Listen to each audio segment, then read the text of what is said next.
ndugu yetu ambaye ameuawa amepigwa risasi sehemu ya mdomoni kama kwa hapa.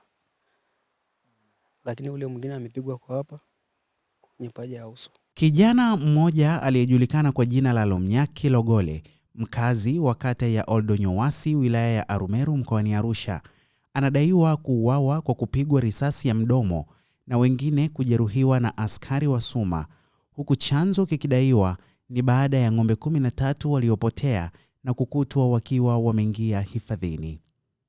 Wakizungumza na waandishi wa habari, ndugu wanaeleza walienda zaidi ya vijana 4 kufuatilia ng'ombe hizo kwa lengo la kumuomba askari wa SUMA awarudishie mifugo yao. Ndipo ilipoanza sintofahamu, na wameiomba serikali kushughulikia jambo hilo baada ya mkuu wa wilaya ya Arumeru kufika na kuzungumza na wananchi hao. Nami naitwa Yusuf Logole, huyo ni ndugu yangu anaitwa Lomnyak, na hiki ni kijiji chetu ambacho kinaitwa Losnoni Juu, kata ya Oldonyowasi. Ni kweli ndugu yetu ameuawa baada ya SUMA kuwakuta huko mlimani foresti, baada ya kwenda kutafuta ng'ombe ambayo zimepotea karibia wiki 2. Wakaenda wakiwa wanatafuta, wakakuta kwamba SUMA wameshawashika wale ng'ombe. Ndipo sasa akaamua kwenda kuwaomba SUMA kwamba kama watawaruhusu kuachia hizo ng'ombe, lakini badala ya kuachia wamechukua hatua ya kumpiga risasi ndugu yetu. Okay, alipigwa risasi sehemu gani ya mwili wake, na labda walikuwa watu wangapi? Wao walikuwa watu 5, vijana 5 ambao walienda kuwaomba, lakini pia SUMA walimpiga risasi sehemu ya mdomoni. Ndio. Walijeruhi watu wengine? Alijeruhi mtu mmoja kati ya wale, ambaye pia huyo aliyejeruhiwa yupo lakini anaendelea vizuri. Kwa kweli walikuwa hawakuwa na nia ya kuleta ugomvi au fujo, lakini walienda kwa nia kwenda kuwaomba kwamba waombe ng'ombe kwa sababu zimepotea. Ikawa sasa SUMA hawakutaka kuwasikiliza. Baada sasa kuendelea wao kuwafuata kuwaomba, ndipo sasa akachukua hiyo hatua kuwalenga risasi huyo ambaye amemuua na pamoja na yule ambaye amemzuru. Ndio. Okay, tuliambia mkuu wa wilaya alikuja hapo. Yeye alisema nini? Mkuu wa wilaya ni kweli alikuja tarehe 10 baada ya kusikia taharuki hiki.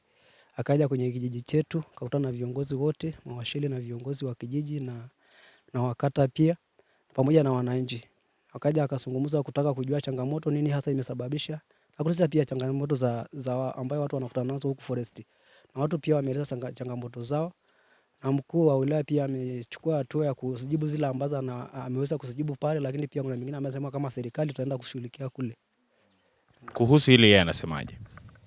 Kwa kweli mkuu wa wilaya ametuhakikisha kwamba kwa kipindi ambacho Rais wetu Samia Suluhu Hassan amemweka huku kwenye hii wilaya yetu, atahakikisha kwamba watu wake hawataathirika tena mpaka watu wataendelea kuishi kwa amani, na pia ameahidi kwamba kwa kweli ataenda kushughulikia hili hata nyamasia. Amesema hao askari waliofanya hivyo watachukuliwa hatua? Ndio, amesema kwamba uchunguzi unaendelea, kwa sababu pia alikuwa na wale askari ambao wanahusika na uchunguzi wale wa mahakamani walikuwa nao. Anasema kwamba tutaenda kuchukulia wale vijana hatua kwa sababu mpaka sasa hivi wako chini ya sheria, wameshashikiliwa. Ndio. Na gharama zote za ndugu yetu ni serikali ndio itachukua hiyo gharama, na serikali pia imeahidi kwamba watashughulikia hiyo gharama zote za mazishi ya ndugu yetu. kuna watu labda pengine wameshikiliwa kutokana na hili swala? Mpaka sasa hivi hatuna ndugu zetu au vijiji vyetu ambao wameshikiliwa mpaka sasa hivi, hamna aliyeshikiliwa mpaka sasa hivi. Lakini pia zile ng'ombe ambazo baada wao kupiga risasi wakaenda na zile ng'ombe, mkuu wa wilaya pia aliruhusu kwamba ile ng'ombe tarehe 10 imeachiwa siku hiyo asubuhi, na watu wameenda kufuata na wameruhusiwa, wameachiwa. Kwa hiyo mpaka sasa hivi hamna mtu aliyeshikiliwa mpaka sasa hivi. Ni ng'ombe wangapi? Walikuwa 13. Ni kwamba ng'ombe zimepotea zikaingia hifadhini, kama wanaendelea kutafuta kama wiki 2. Walipoenda basi kukuta hiyo siku ambapo ilikuwa ni saa 4, walipofika huko wakagundua kwamba zimeshashikiliwa na SUMA. Wakaenda kuwafuata huko kwa mpaka wakati SUMA wameshawapata, wameshawashusha kwenye eneo la forest ambayo TFS. Huyo aliyepigwa risasi ndugu yetu ambaye ameuawa amepigwa risasi sehemu ya mdomoni kama kwa hapa, lakini ule mwingine amepigwa kwa hapa kwenye paja ya uso. Kwa kweli serikali tu ijaribu kuangalia kwa jinsi ambao wameweka utaratibu wa kwamba SUMA waje kulinda usalama wa foresti, waangalie utaratibu mwingine kwamba namna gani ambavyo wataweza kuifanya ili kwamba hata tusiendelee wananchi wasiendelee kuumizwa na SUMA. Kwa sababu SUMA amekuwa changamoto sana kwenye forest baada tu ya kuwekwa. Wamekuwa changamoto kwa sababu wamekuwa kiuka zile taratibu ambazo wamepangiwa na serikali kwa ajili ya ulinzi wa msitu.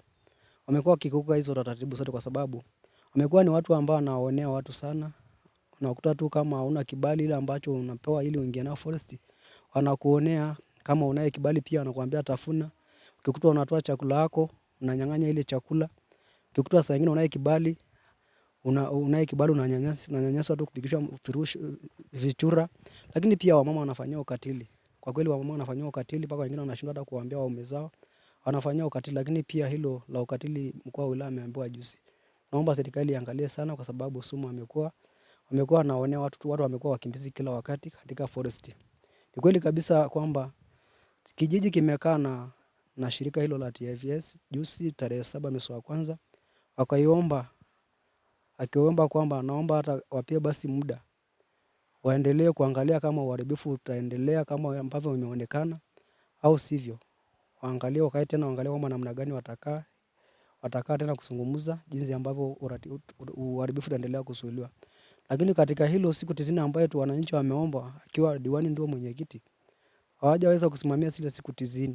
Badala yake wameendelea kuwapa SUMA waje kuwanyanyasa watu hawajakaa kabisa hata kwa muda. Wameendelea kukaa. Naomba serikali tuingilie kati. Lakini pia changamoto zingine ambazo tunakutana kama wananchi ambao hawana uwezo. Kweli forest imekuwa ni watu wachache ndio wananufaika. Tena ni watu ambao wanatoka nje ya kijiji chetu au kata hii. Wananufaika kwa sababu gani? Shamba likifunwa ni wachache tu ndio wanafaidi kwa sababu shamba imekuwa ni ya biashara. Watu wanauziwa shamba sasa hivi 700,000 mpaka milioni.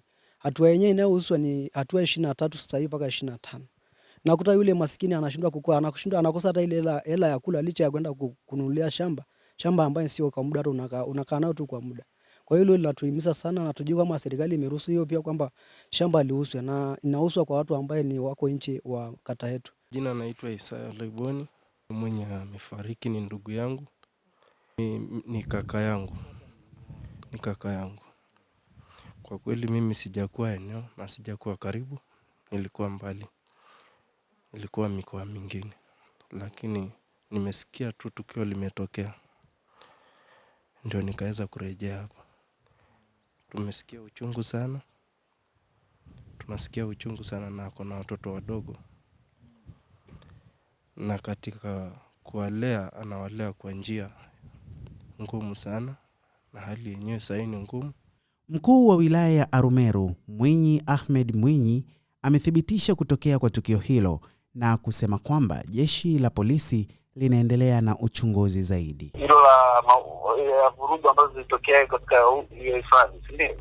Lilitokea, lakini taarifa zake ziko na wahusika jeshi la polisi inaendelea na wahusika.